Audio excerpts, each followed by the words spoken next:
Let's look at stereoisomers in coordination complexes. Now, organic chemistry can boast quite a few isomers, but inorganic chemistry can have a lot of isomers with very few atoms.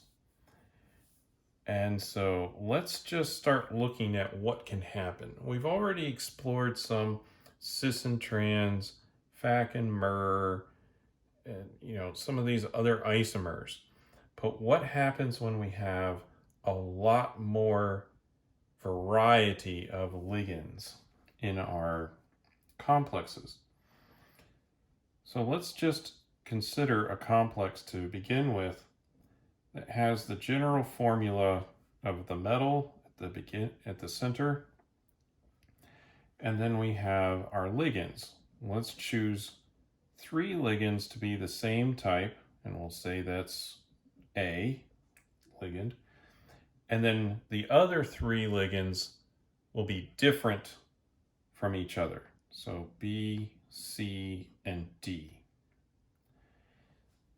Now, by virtue of the fact that this has 3 ligands that are the same, it will have Fac and Mer isomers, but it can have more than one of each of those. And so we'll have to sketch out all of these. I'm going to start with the facial isomers because those are actually enantiomers of each other. It has a pair of enantiomers in that configuration. And the Meridian isomers are just diastereomers.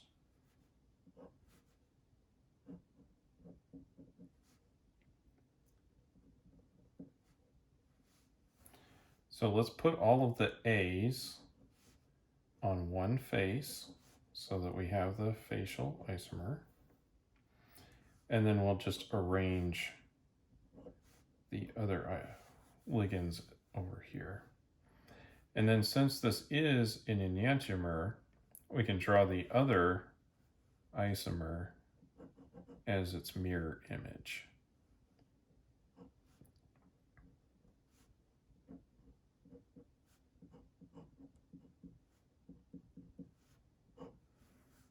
So I will just draw the mirror image like so. Now, just in case, and some of these are a little bit hard to see, I have made a model of these isomers. And I didn't pay attention to which one would be which on here, but these are, let's see if I can line this up correctly. Set down the pen. These are mirror images of each other, but they are not superimposable. So if I move these to try to superimpose them, I can get all of these on the same side, and I can get the blue models here, let's say B, in the same location. But you'll notice that the blue or the orange and the green are in the opposite position. And so these are enantiomers of each other because they are non-superimposable mirror images. So I just made the model of the facial isomer, and maybe you can see that they're all on one face, right? If I set it down, all of these are on the one side of the molecule, the rest are on the other side.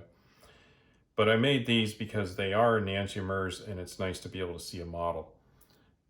I really only have 2 of these though, and for the sake of time, we'll just go on to the Meridian isomers. Now there are 3 Meridian isomers, and all of these are diastereomers. They're not enantiomers of each other because there is a mirror plane somewhere in there, I think. Anyway, I did check it with the models to make sure that these are not stereoisomers. I also have a textbook reference that indicates that there are 5 total isomers and 1 pair of enantiomers. So this leads me to believe that this is it.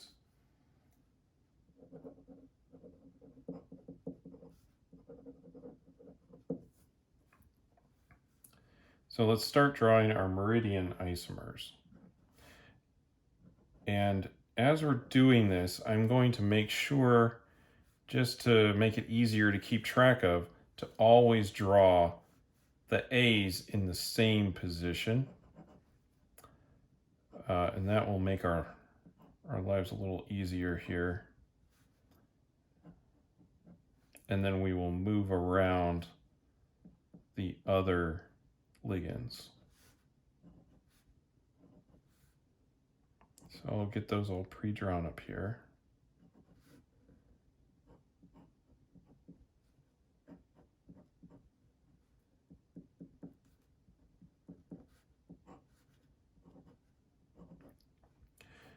Now we have all of our A's in the same meridian, just so that we keep some consistency here. And now we will try to place all of our isomers. So I'm going to go ahead and write B here, C here, and D there. And of course, the first one doesn't really matter where you put the rest of them. From now on, it does matter.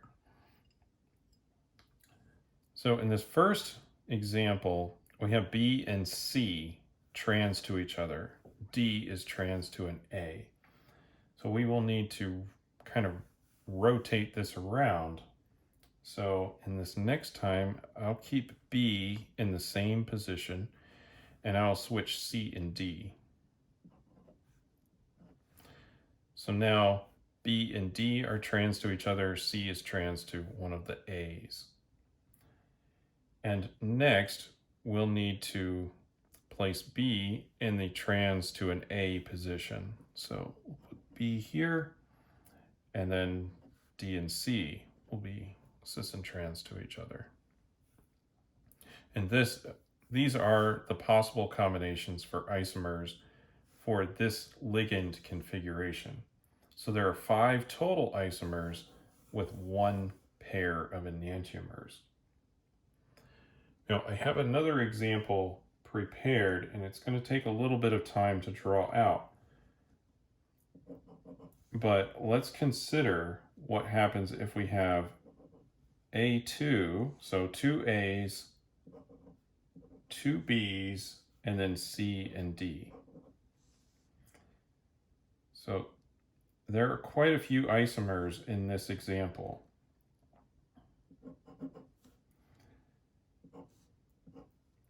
And I've pre-sketched them out like I normally do, just to make sure I keep track of what I have drawn down.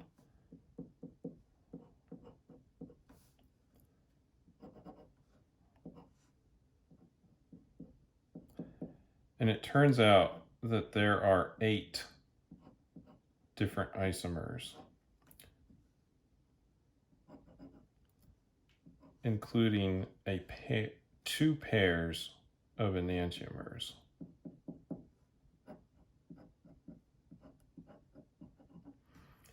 In this example. So I'll start off with the non-enantiomer pair isomers.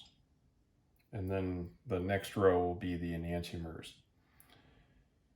So first, I'm going to go ahead and put A trans to itself and B trans to itself. And then whichever position I would like C and D to be in, it's equivalent. So here's one of the isomers with A trans to itself, B trans to itself, and C and D trans. Next, let's keep A trans to itself, and then let's put B cis.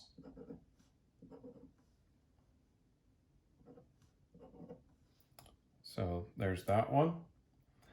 And then let's put B trans to itself, A cis to itself. Here's another one. And now here we'll put A and B trans to itself and themselves, and C and D trans, right? So A is cis to itself, B is cis to itself, and C and D trans to themselves. Okay. These are all the non-enantiomer, non-mirror image isomers. Next, we can start to draw out the pairs that have enantiomers. So let's put A and A cis, B cis to itself, and then C and D. And then, of course, we will need to write the mirror image of that over here.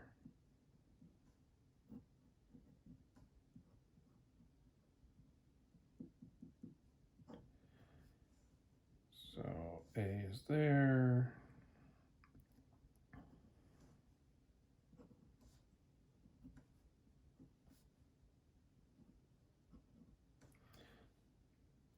So you'll notice that we have A's cis to each other, B's cis to each other, and C and D are cis to each other.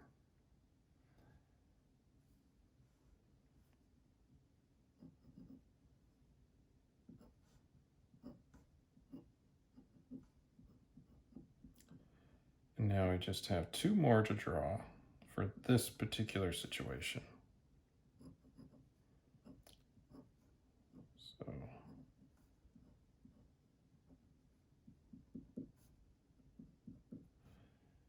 all right.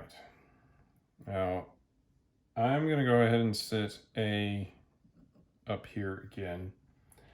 And in order for us to have enantiomers, we'll have to have A cis to A and B cis to B, right? Cis to itself. So I'm going to put A right here, very similar to what I've got over here. But in this case, I'm going to put B here and here. So let's fill in our mirror image. And then B, B. And now we'll just put C here and we'll put D there. So you'll notice in this case, we have A and C trans to each other, and we have B and D trans. Over here, we have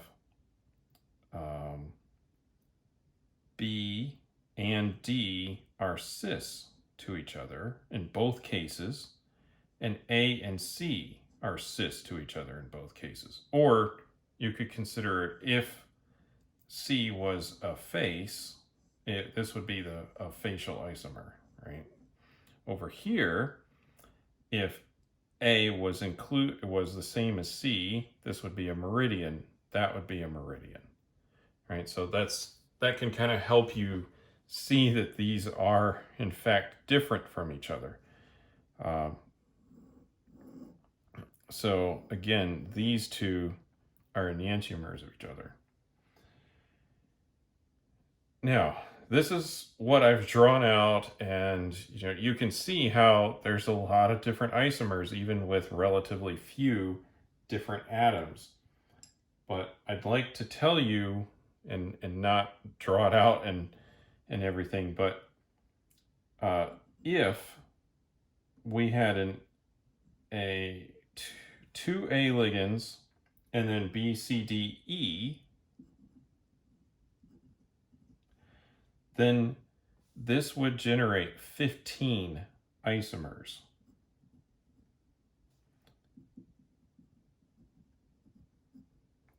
15 stereoisomers. 6 pairs of enantiomers. And if you were to have all 6 ligands different from each other, you would have the nightmare situation of having 30 isomers. Each one of these would be an enantiomer, so it's 15 pairs of enantiomers in this case. So you can see here just how many isomers you can generate when you have an octahedral geometry. It's a very rich environment, and there's a lot that we can do to generate different molecules. And you can also see how the synthesis of some of these could get complicated just based on the number of isomers that are possible for any given ligand configuration. Now, some configurations, depending on the sterics and the electronics, would be vastly favored over others, and that could limit the number that we could actually generate in the laboratory. And so that could simplify things some for us. Just if some of these ligands were quite large, they would not be favorable to put next to another quite large ligand. And so then that would favor a trans configuration for those 2 very large ligands. And then we may see vastly fewer number of isomers formed. Like, just as an example, if A was a very large ligand, then we would want to make sure that it was trans to itself. And so we may only see these 2 options rather than the 8 possible